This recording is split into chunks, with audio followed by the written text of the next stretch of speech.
गुड्डू।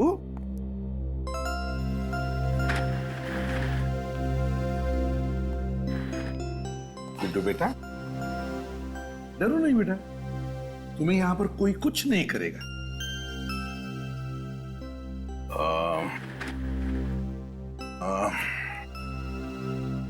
बेटा, हमसे दोस्ती करोगे?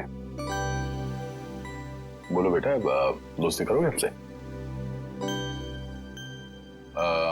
बहुत अच्छी अच्छी जगह घुमाने ले जाएंगे तुम्हें और बहुत सारे चॉकलेट्स भी खिलाएंगे। सच? चॉकलेट तो है मेरे पास। गुड्डू, हम तुम्हें कुछ सवाल पूछेंगे, जवाब दोगे? तो बताओ गुड्डू, तुम्हारे डैडी का नाम क्या है? अंकल, मैंने कभी डैडी को देखा ही नहीं। डैडी को देखा नहीं तुमने कभी? तो अपने मम्मी से पूछा कि नहीं कि कहाँ है मेरे डैडी? पूछा था, मम्मी कह रही थी कि बहुत दूर चले गए, कभी वापस नहीं आएंगे। बेटा, तुम झुमरू के साथ क्यों रहते हो?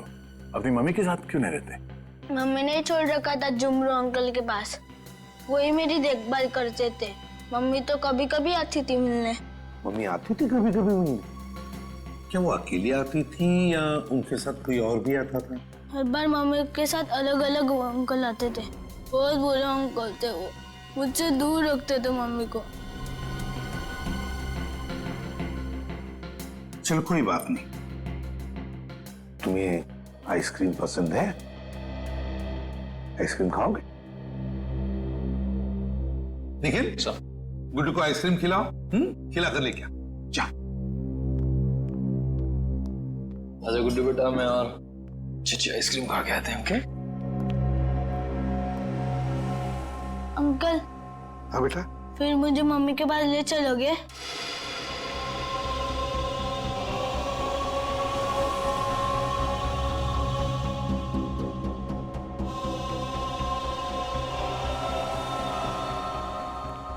हाँ बेटा गुड्डू, जरूर तुम्हें तुम्हारे मम्मी के पास ले चलेंगे। पहले आइसक्रीम तो खाकर आओ। जाओ। चलो, अच्छी अच्छी आइसक्रीम खा के आते हैं।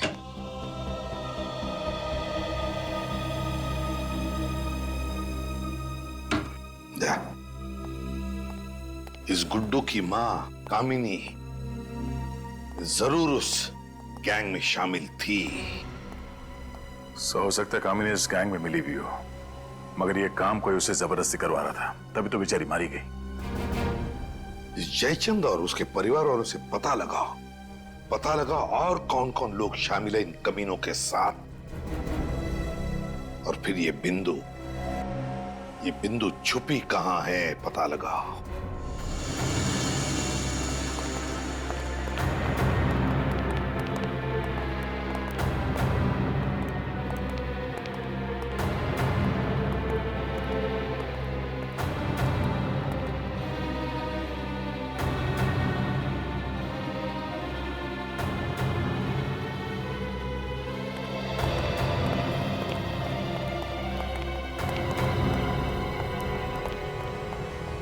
क्या हुआ है?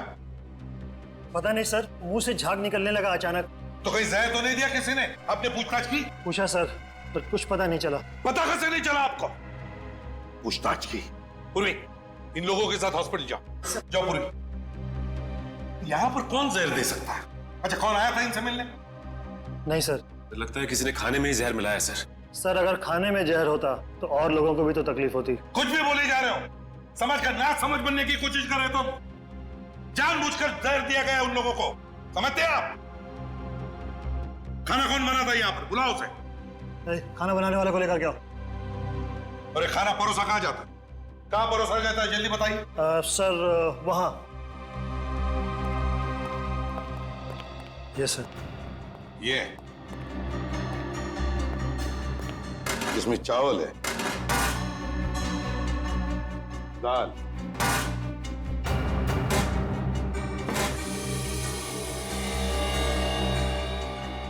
इसमें भी दाल। कैदियों को क्या दो दो पतीले दाल लगती है? नहीं सर, एक बड़े पतीले में तो काम हो जाता है इनका। तो फिर ये दूसरा छोटा पतीला किस लिए है?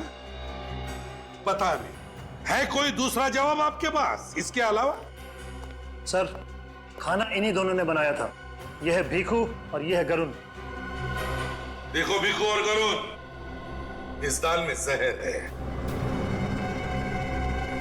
किसने मिलाया जहर? मालूम नहीं साहब। मालूम नहीं जहर किसने मिलाया है? बताओ जल्दी। मालूम नहीं साहब। ये छोटा पतीला बिल्कुल नया है और इसमें से थोड़ी सी दाल निकाली गई है। क्यों? सचिन, इस भीखू को ये दाल पिलाओ, पिलाओ दाल से। नहीं साहब, साहब माफ कर दो साहब मुझे। साहब मैंने नहीं किया साहब, मेरे से करवाया गया था साहब। करवाया? किसने करवाया? कौन है वो? साहब एक आदमी और एक औरत है साहब। कहाँ मिलेंगे वो हमें? साहब आज रात को चेतारा नाका पे आने वाले हैं साहब, पैसा देने के लिए। आज रात को छतीरा नाका पैसा देने के लिए?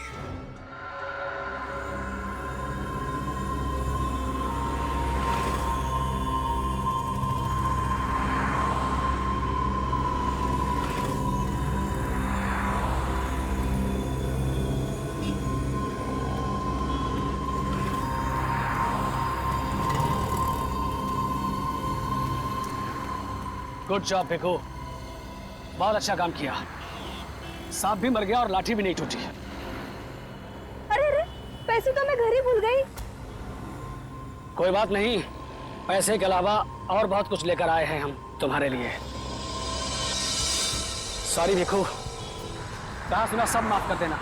बहुत अच्छा काम किया तुमने। ऊपर मिलेंगे ना तो पाई पाई का हिसाब करेंगे। ऊपर का हिसाब तो ऊपर होगा, पहले यहाँ का हिसाब तो कर लें।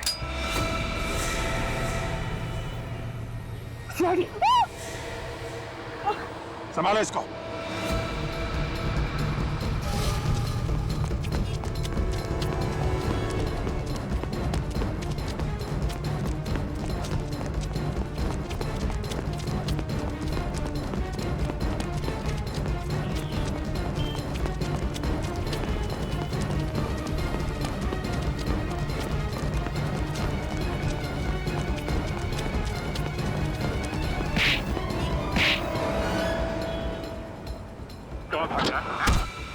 अपने पैरों पे जाना चाहता है ना, तो बता, कामिनी को क्यों मारा?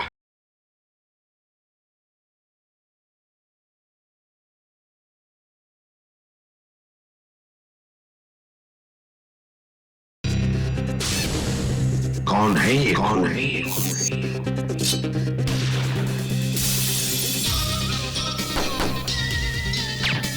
तू भी गया, तू भी गया। अबे मच्छर, मच्छर, मच्छर।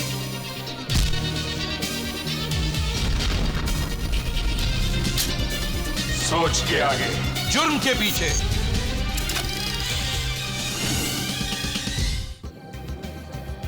वीर भाई, मुझे तो हर साल तुम्हारे जन्मदिन का इंतजार रहता है। क्यों? पीने को मिलता है? यार साल में एक बार तुम्हारे जन्मदिन पर पीता हूँ और उसी का तुम मुझे ताना दे रहे हो। यार तुम तो बुरा मान गए, मैंने तो मजाक किया था। अच्छा मेरा बर्थडे गिफ्ट कहाँ है? जल्दी निकालो। ये लो तुम्हारा गिफ्ट। Thank you. अरे वीर भाई, तुम्हारे बिजनेस पार्टनर याचन नहीं दिखाई दे रहे, कहाँ पर है? यहाँ पे ही होंगे, वो है अपने परिवार के साथ। जाओ मिल लो।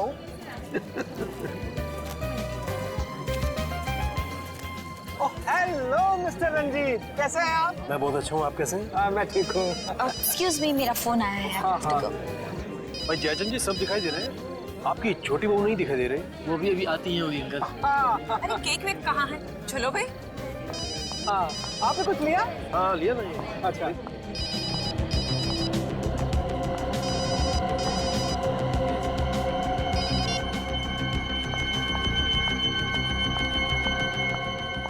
तुम ऐसा कैसे कह सकते हो?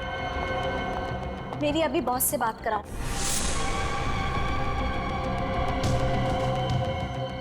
अरे ये सब गलत हो रहा है, बात कराओ मेरी बॉस से अभी।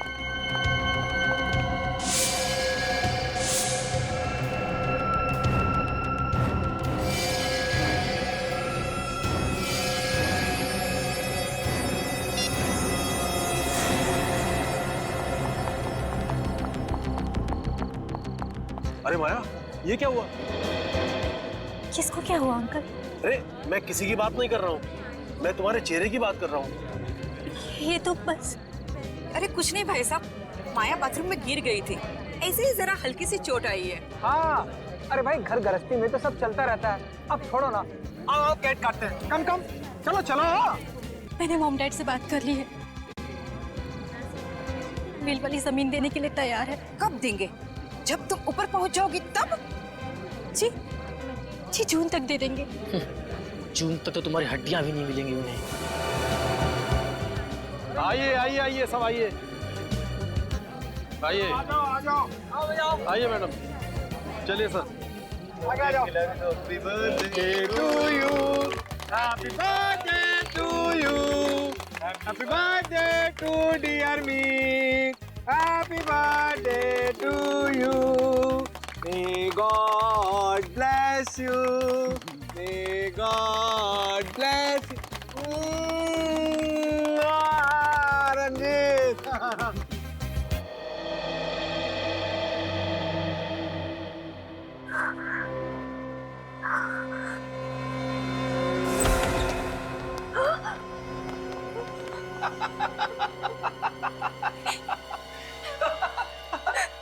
क्या हुआ? क्या हुआ माया बेटी? नींद नहीं आ रही क्या? उससे तुम्हारे आंसू नहीं देखे जाते, इसलिए मैं सोचता हूँ कि तुम्हारे इस रोज रोज के रोने धोने के झंझट से हमेशा हमेशा के लिए मुक्ति दे दूंगा। प्लीज मुझे मत मारिए, आपको पैसे ला दूंगी, ला दूं पैसे। अरे मगर जून तक इंतजार कौन करेगा? हाँ, मैं फिर से कोशिश करूंगी, मैं मॉम डैड को बोलूंगी, वो जून से पहले पैसे ला देंगे। नहीं, अब तक तो तू मना नहीं पाई, अब क्या मनाएगी? चल चल आप क्या हाथ छोड़ती हैं? कोई फायदा नहीं अब, झगड़ जाएगी।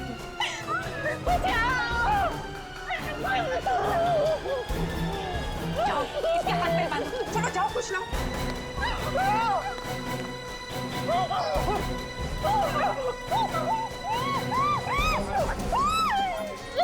कस के मार। खड़ी रहे चुपचाप, अरे जल्दी कर।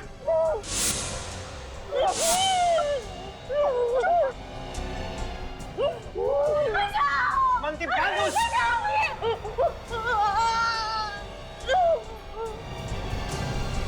सुनो दमयंती, इसे यहाँ नहीं मारेंगे। ऐसा करो, इसे जल्दी से गाड़ी में डालो, जल्दी। रुक जाओ, रुक जाओ, रुक जाओ। ये क्या करे तुम लोग? मुंह बंद रख अपना। नहीं, ये सब गलत है, मैं कहीं नहीं लेके जाने दूंगी इसे। अरे चलो हटो सामने से, चलो चलो, इसे यही बंद रहने दो, इसे तो हम आके बाद में निपटेंगे। चलो चलो, बचाओ बचाओ, कोई तो बचाओ इसे, कोई तो बचाओ, खोलो दरवाजा, खोलो, कोई तो बचाओ, बचाओ इसे, खोलो।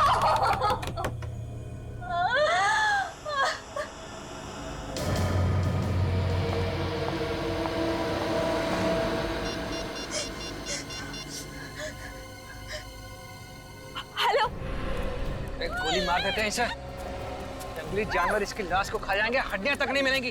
अरे इसको। अरे जल्दी मारो ना पापा, अभी कामनी से भी निपटना है। मैंने तुझसे कहा था ना माया कि तेरे इस रोज रोज के रोने धोने के झंझट को मैं हमेशा हमेशा के लिए खत्म कर दूंगा।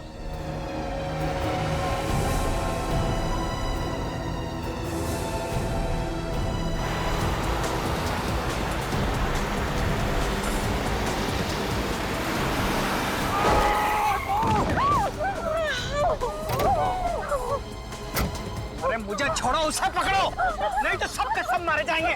चलो।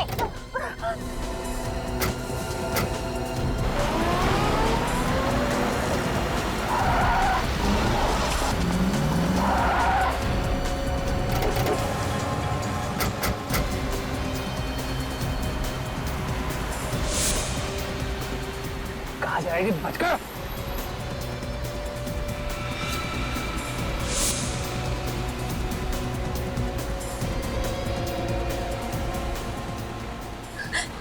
दीदी, दीदी आज मेरी मौत होके रहेगी, हिम्मत रखो, मैं हूं ना तुम्हारे साथ। जल्दी चलाओ ना।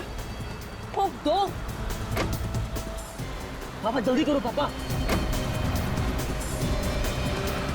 एक बार मुझे मौका मिलने दो।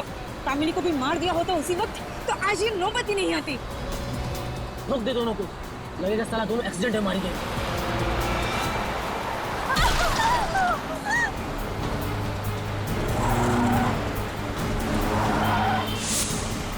पापा जल्दी करो प्लीज, जल्दी पकड़ो।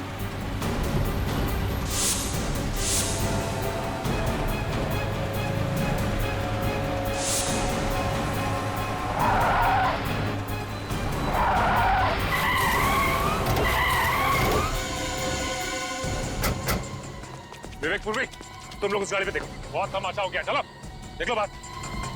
चलो चलो चलो सामने चलो चलो। सर, इन्होंने हमें मारने की कोशिश की है। दोनों कौन? ये माया और मैं कामिनी। मैंने ही आप लोगों को फोन किया था और ये हमारे सास ससुर है। वो माया का पति है और वो मेरा पति। ये सब लोग मिलकर हम लोगों को दहेज के लिए मारना चाह रहे थे। ओह, तो ये बात है। हम इन्हें जल्दी से हॉस्पिटल ले चलते हैं। हाँ विवेक, ले जाओ। मैं ठीक हूँ, मुझे सिर्फ हल्की सी ही खरोच आई है। ठीक है, आप चलिए हमारे साथ। पूर्वी चलिए। आइए आप लोग, चलिए। और जेल में बैठ के अब दहेज का हिसाब किताब कीजिएगा। चलिए चलिए बैठिए। डॉक्टर साहब, अब माया की तबीयत कैसी है? घबराने की बात नहीं है, गोली शरीर को छूते हुए निकल गई है। अभी बेहोश हैं, बहुत जल्दी होश आ जाएगा। फिर भी डॉक्टर साहब, कितना वक्त लगेगा उसे ठीक होने में? अब कम से कम 1 हफ्ता तो लगेगा ही। कम से कम 1 हफ्ता लगेगा। सचिन, तुम और पूर्वी यहीं पर रुको।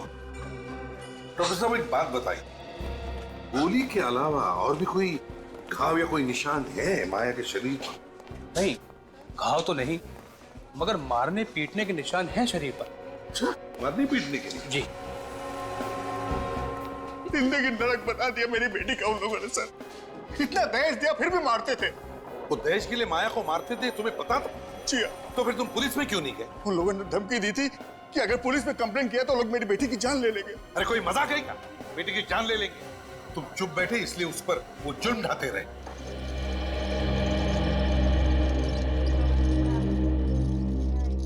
Excuse me.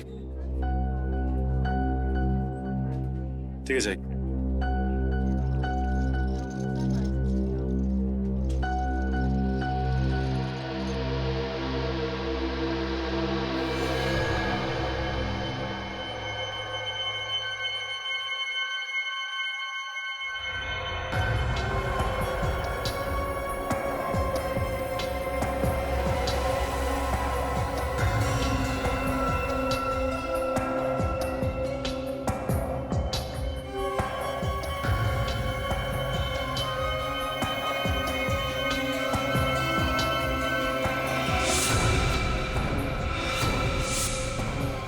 स्पोर्ट शूज पहने थे।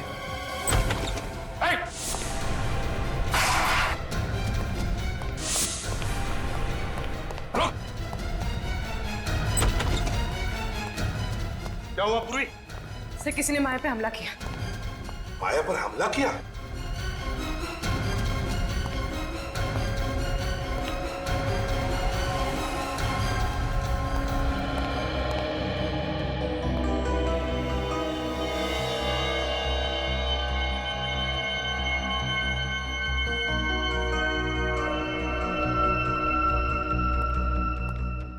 सर निकल गया।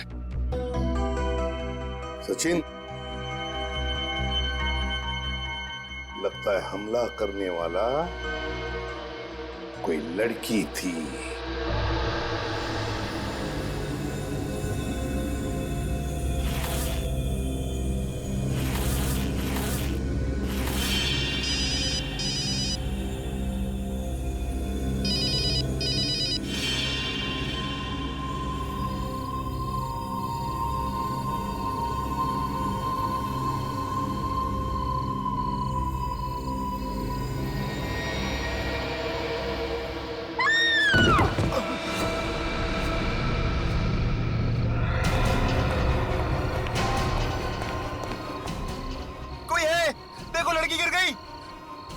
गिर गई।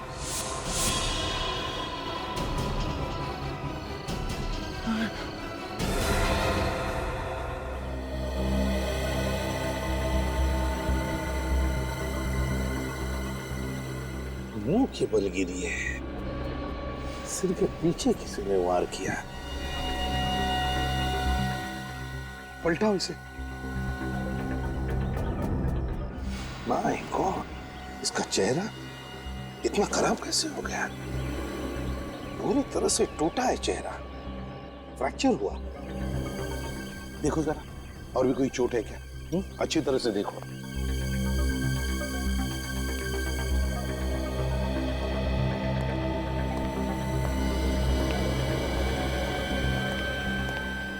ये कामिनी कौन से फ्लोर पे रहती है? 13th फ्लोर पर रहती थी, 13वें माले पर सर। जी, किसी ने देखा ये सब हुआ कैसे? हा? किसी को कुछ मालूम है? सर ये तो नहीं मालूम, लेकिन जब इस वॉचमैन ने शोर मचाया ना, तब पता चला हमको। तुम चिल्लाए तो तुमने देखा इसे गिरते हुए?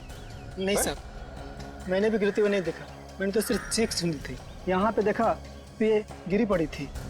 कामिनी को गिरने से पहले आखिरी बार कब देखा था तुमने? साहब मैंने नहीं देखा, लेकिन इन्होंने देखा होगा, ये उनकी नौकरानी है। अच्छा, क्या नाम है तुम्हारा?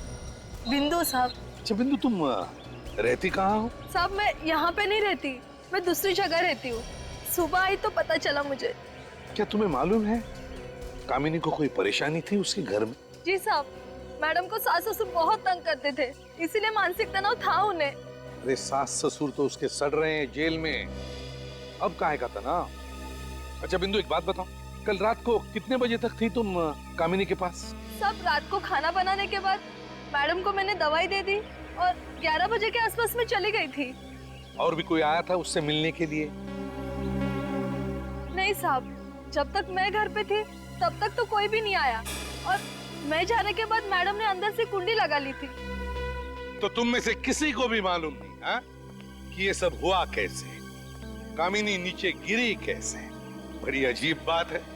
सर, आफरीन, वास का टुकड़ा मिला है सर। वास का टुकड़ा? कहीं ऐसा तो नहीं कि किसी ने कामिनी के सिर पर पीछे से कोई वाज या किसी ऐसी चीज से मारा हो और फिर कामिनी ऊपर से गिरकर मर गई? सर, अगर ऐसा होता तो पूरा का पूरा वास मिलना चाहिए था। हाँ, ये बात तो है। एक काम करो फ्रेडी, 13वें माले पर कामिनी के घर में जाओ और अच्छी तरह से चेक करो। देखो देखो कोई वाज या ऐसी कोई चीज मिलती है क्या? है? Yes sir. कि घर अंदर से बनता है, इसका मतलब है कामिनी घर के अंदर अकेली ही थी। देखो जरा, देखो अच्छी तरह से।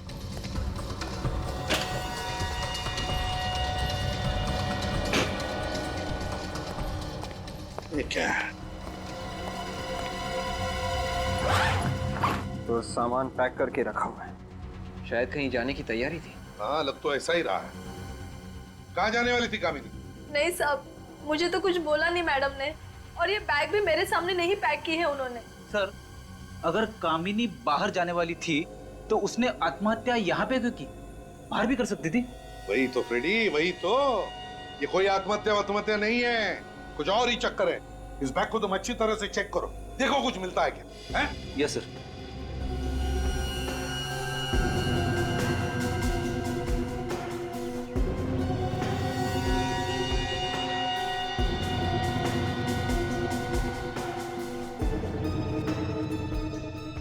विवेक, सर, यहां से इस बालकनी से गिरना मुश्किल है। ये देखो, ये रेलिंग कितने ऊंचे हैं और मजबूत भी है। मतलब सर, किसी ने कामिनी को धक्का ही दिया है। हाँ, लग तो ऐसा ही रहा है।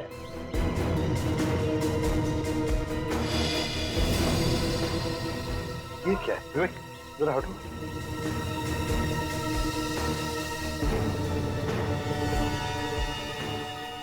कपड़े का टुकड़ा? बिल्कुल वैसा ही जैसे कामिनी ने कपड़े पहने हैं, लेकिन यहाँ इस तार में कैसे अटका और ये तार यहाँ पर क्यों? विवेक, एक काम करो सर, इस रेलिंग पे जितने भी उंगलियों के निशान हैं सब के सब उठाओ। ये सर। हाँ।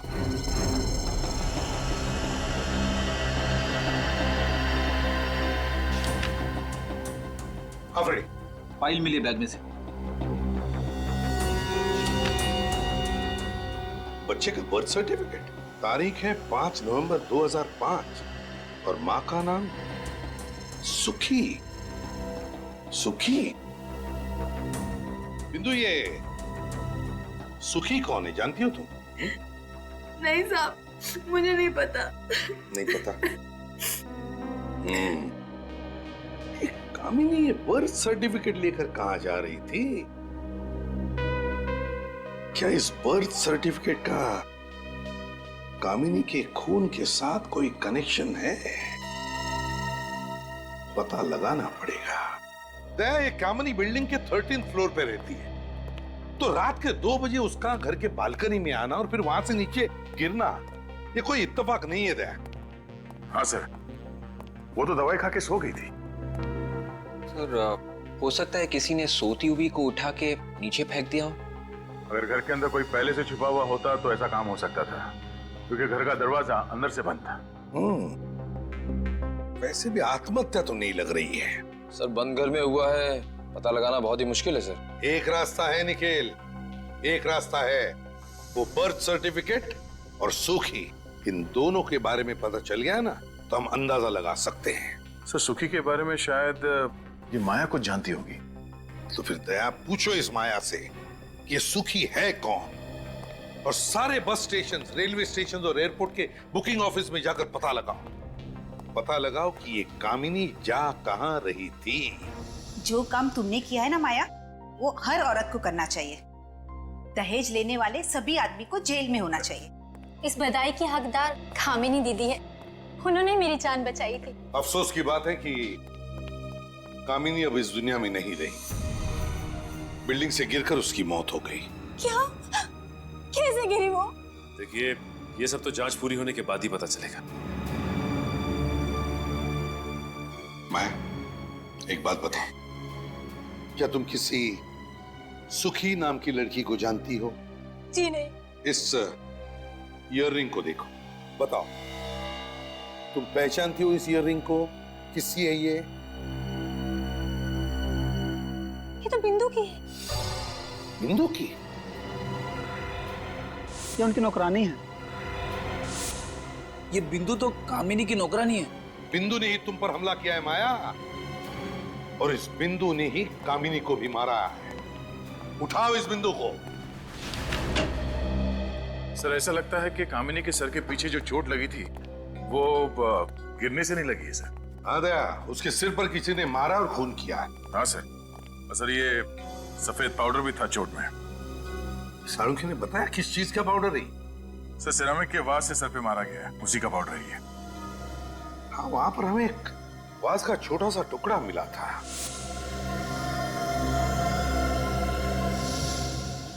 पूरा घर ढूंढने पर भी वो बचा हुआ वास कहीं पर भी नहीं मिला। तो फिर गया कहां वो वास? विवेक, तो वास का टुकड़ा दिखा। Yes sir. सर, अगर इस वास से उसके सिर पे मारा है तो फिर वही सवाल, मारने के बाद वो आदमी घर से बाहर गया कैसे? दया,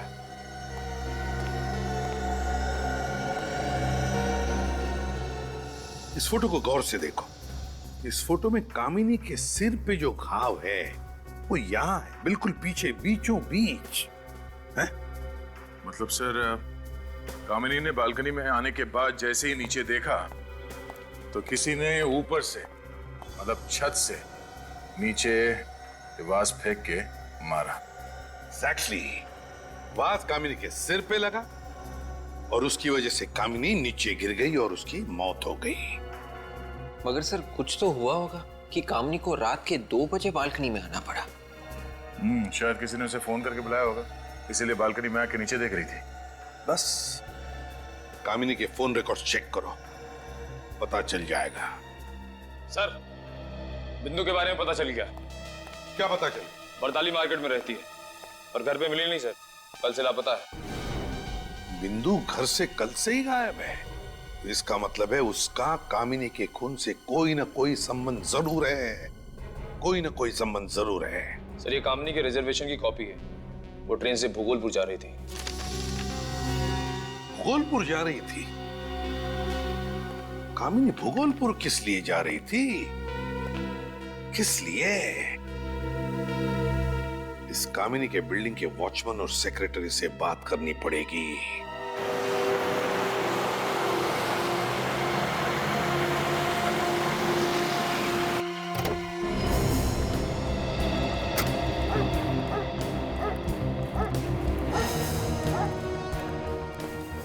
छोटा सा गांव है, हो सकता है कामिनी किसी रिश्तेदार से मिलने आने वाली थी।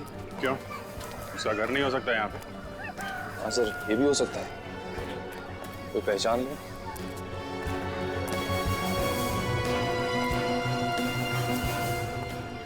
अरे सुनो भाई साहब, ये कामिनी का नाम सुना है क्या आपने?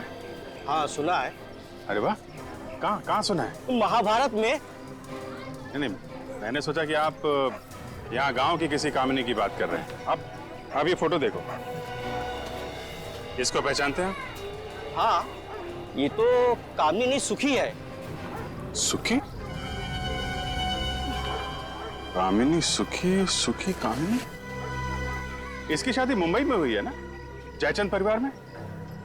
सुखी तो हमारे यहाँ के बड़े जमींदार साहब की बहू है। हम उनसे मिल सकते हैं? उनका घर दिखाएंगे? अब कहाँ मिलेंगे, तो गांव छोड़ के चले गए। क्यों? अरे 2 साल पहले उनकी छोटी बहू ने नाक कटवा दी थी। क्या क्या किया उसने? अरे भाग गई, और क्या। अच्छा, जमींदार साहब के परिवार में कोई है क्या जिनसे हम लोग बात कर सकें?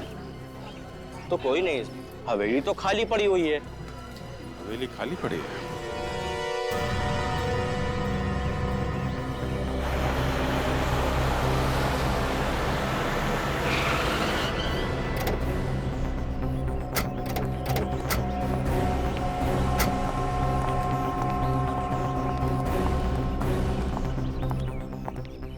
तुम्हें मालूम है ना क्या हुआ यहाँ पर कल रात को? साहब, मैं तो सारी रात जगा हुआ था। तो फिर कोई टेरेस पर चढ़ के कैसे गया? साहब, मुझसे पूछे बिना टेरेस पे कोई जा ही नहीं सकता है। तो फिर कामिनी का खून कैसे हुआ? कैसे हुआ कामिनी का खून? सच सच बता दे तीरू, किसी को तुमने चाबी दी थी क्या? नहीं साहब, माँ कसम, मैंने चाबी किसी को नहीं दी। मैंने तो प्लम्बर को भी मना कर दिया था। प्लम्बर? प्लम्बर कहाँ से आया? किसने बुलाया था उसे? कितने बजे आया था वो? वो रात के करीब 1:30 बजे के आसपास आया था। किस काम के लिए आया था वो? सेक्रेटरी साहब ने उसे बनाने के लिए बुलाया है। अरे मेरा कोई दिमाग खराब हो गया है जो मैं रात को प्लम्बर को बुलाऊंगा? पानी की पाइप तो ठीक है। मैंने भी उसे यही बोला कि सुबह में आना, तो वो चला गया था और मैं भी फिर राउंड मारने चला गया। उस वक्त टेरेस की चाबी वो कहाँ थी? चाबी तो टेबल पड़ी हुई थी सर, और मैं तो उसे टांग देता था। तो इसका मतलब है वो आदमी, वो प्लम्बर टेरेस पर गया था। तुमने देखा है उसे पहले कभी? नहीं साहब, मैंने उसे पहले कभी नहीं देखा।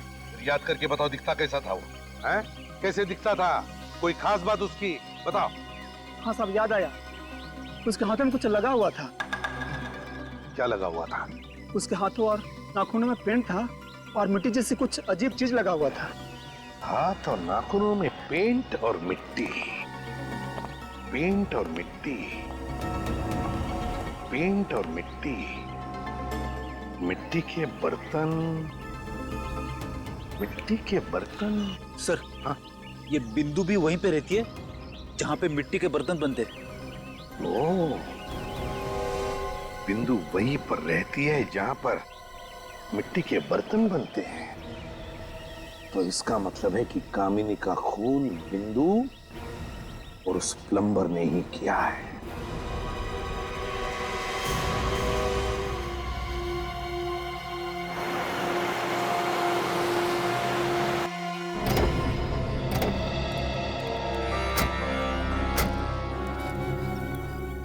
सर, यही वो हवेली है। धन्यवाद आपका। सर, ये सुखी यहाँ पे नाम बदल के क्यों रह रही थी? हो सकता है जयचंद के परिवार में उसने दूसरी शादी की, इसलिए उसने अपना नाम कामिनी रख लिया। घर को अच्छी तरीके से चेक करो, देखो कोई काम की चीज मिलती है क्या।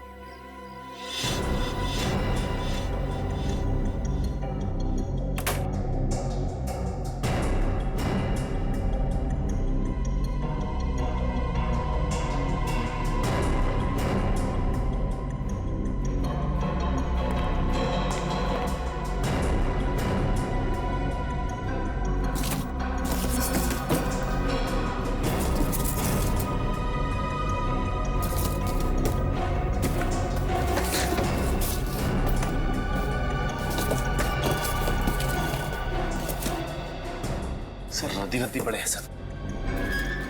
एक एक पेपर आराम से चेक करो, शायद कोई काम की चीज मिल जाए।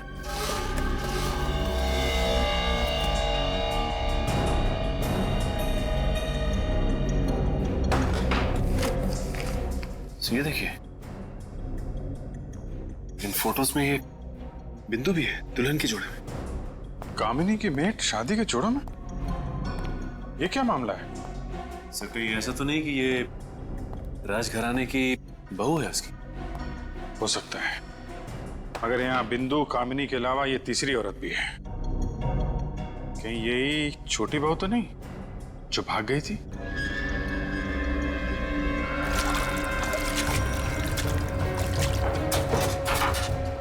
सर निकल। सर ये देखिए, कंकाल, औरत का कंकाल है। ये कहने तो बिल्कुल वैसे है जैसे इस औरत ने पहने हुए हैं। ये देखो,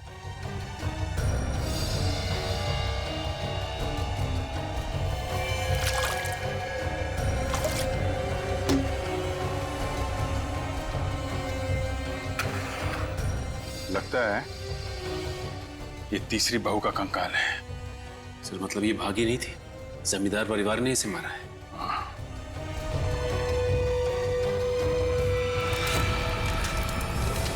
सर धुआं चारों तरफ, आग लगी लगता है।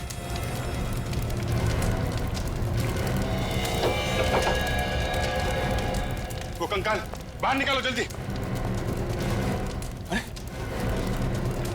दरवाजा किसने बंद कर दिया?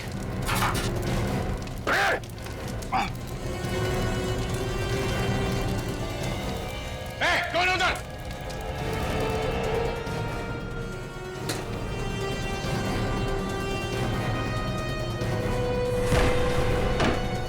इधर भागा जल्दी।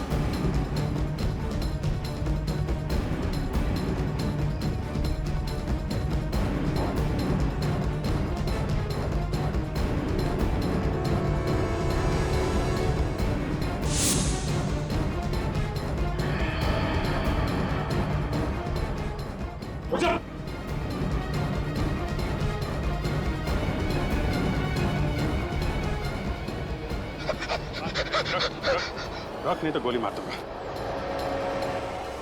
साहब मुझे माफ कर दो साहब। माफ कर दे? हैं? तू तो हमें ऊपर पहुंचाने वाला था।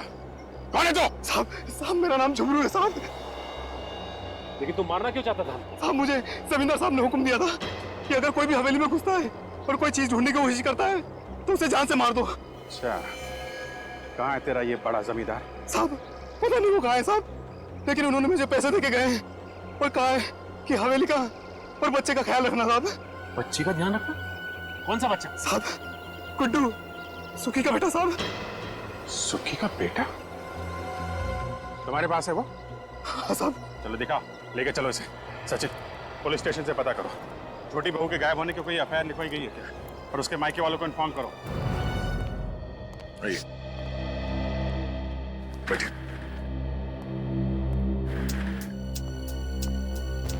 सर,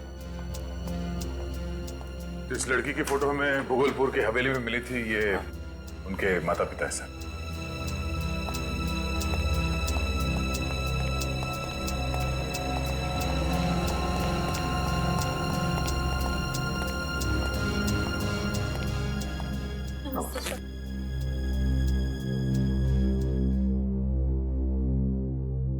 देखिए इन गहनों को, बताइए क्या ये गहने आपकी बेटी के हैं?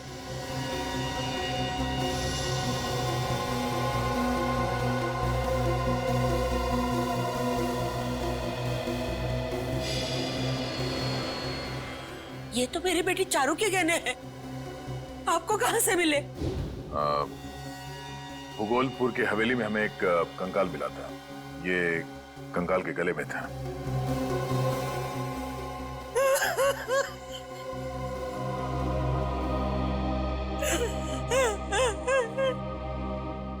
मुझे मालूम था मेरी बेटी भाग नहीं सकती। ये उन पेड़ियों का काम है। उन्होंने उसे मार डाला, उसका खून किया। किन लोगों की बात कर रही हैं आप? चारू के सास ससुर, उन्होंने ही हमारी बेटी को मारा और फिर घर छोड़कर भाग गए।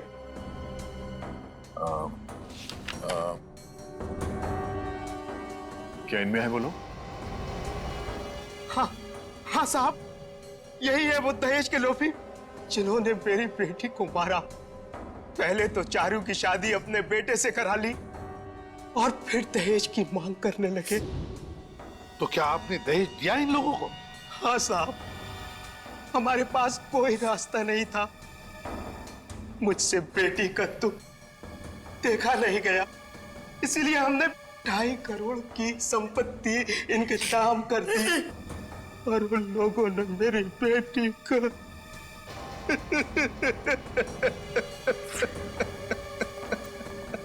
सर ये तो वैसे ही मामला जैसे जयचंद ने माया के साथ किया। हाँ दया, बहुत बड़ा गैंग है ये। लोगों को उनकी बेटियों की शादी की लालच दिखाकर दहेज के नाम पर धन ऐंठते हैं ये लोग। सर, हाँ सर, जिस रात कामनी का खून हुआ था उस वक्त की कॉल डिटेल्स।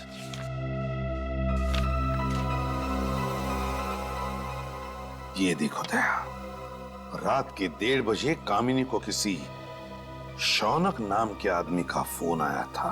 हाँ सर, और ये शौनक वहीं रहता है जहां बिंदु रहती है, बरताली मार्केट। ओह, हाँ, क्या मिल गया? एक्सीलेंट। अब पता चलेगा इन दहेज के लोभी भेड़ियों को। मुझसे किसी ने कहा था? किसने कहा था? हाँ, टिकट रेडी है? हाँ, मैं आ रहा हूँ एयरपोर्ट। आधे घंटे में पहुंच जाऊंगा। तुम एक काम करो, तुम गेट पे ही मेरा इंतजार करो, मैं वहां पे ही तुम्हें मिलूंगा। टीनू? Yes sir. सारा सामान पैक है? जी सर। जल्दी से गाड़ी में रख दो। ठीक है और सर। मेरे लिए कोई पूछने आए तो कह देना तुम्हें पता नहीं कहाँ है। ठीक है सर। कुछ ऐसे लोग भी हैं जिन्हें कुछ बताने की जरूरत नहीं पड़ती। कौन है बे? सॉरी मिस्टर मीर, बिना बताया आना पड़ा। कोई बात नहीं, अब आ ही गए हो तो आगे मत आना, मैं गोली मार दूंगा। मैं मजाक नहीं कर रहा हूं, गोली मार दूंगा। सर रुक जाओ सर, वरना ये गोली मार देगा। गोली मारेगा तो मारने दो। शायद इसे मालूम नहीं है कि सीआईडी ऑफिसर जब बाहर निकलता है तो बुलेट प्रूफ जैकेट पहन के निकलता है, और अगर ये एक गोली मारेगा तो 2 गोली खाएगा भी। बोलो मिस्टर मीर, मरना है?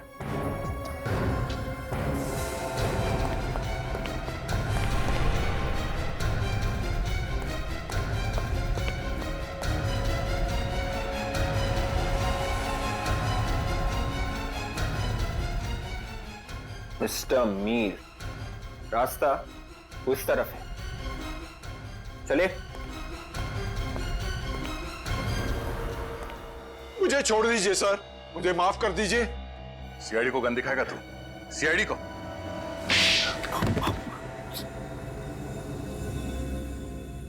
गलती हो गई सर। गलती से लड़कियों का खून कर दिया? 8 लड़कियां गलती से? पहले शादी फिर खून? कैसे? हटाते कैसे थे लोगों को तुम?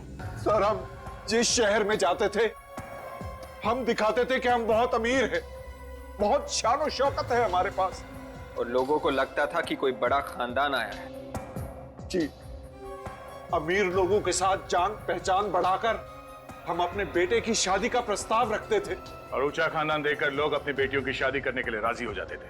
हाँ, और फिर शुरू हो जाता था तुम्हारा दहेज लेने का चक्कर। लड़की को तब तक तंग करते थे जब तक वो अपने माँ बाप की सारी जायदाद तुम्हारे कदमों पे लाके नहीं डाल देती थी। जी जैसे ही जायदाद मिली, लड़की का खून, है ना? जी। और फिर हम दूसरे शहर में चले जाते थे किसी और की तलाश में। इन सारे कामों में कामिनी भी तुम्हारे साथ मिली हुई थी ना? जी।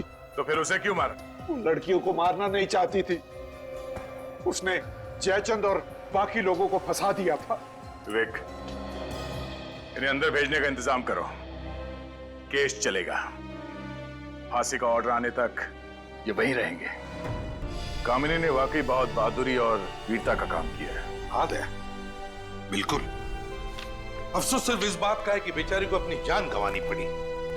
उसे मालूम था सर, इन लोगों के खिलाफ जाना मतलब मौत को दावत देना है, फिर भी उसने ये लड़ाई लड़ी। सर कामिनी तो इस दुनिया में रही नहीं, मगर उसके बेटे गुड्डू का क्या होगा? बेचारा तो अनाथ हो गया। कामिनी का भाई उसकी देखभाल करने वाला है। और सर ये माया किसी एनजीओ से जुड़ गई है जो इस तरह की शादीशुदा लड़कियों के लिए काम करती है। बहुत अच्छा काम कर रही है वो। और वैसे भी दया, कामिनी की मौत भी बेकार नहीं जाएगी। उसकी इस मौत की वजह से समाज की सोच में कोई ना कोई परिवर्तन तो जरूर आएगा। दहेज मांगना और दहेज लेना पाप ही नहीं, गुनाह भी है। इसलिए इस बुराई से दूर रहिए। बंद कीजिए दहेज मांगना और दहेज लेना।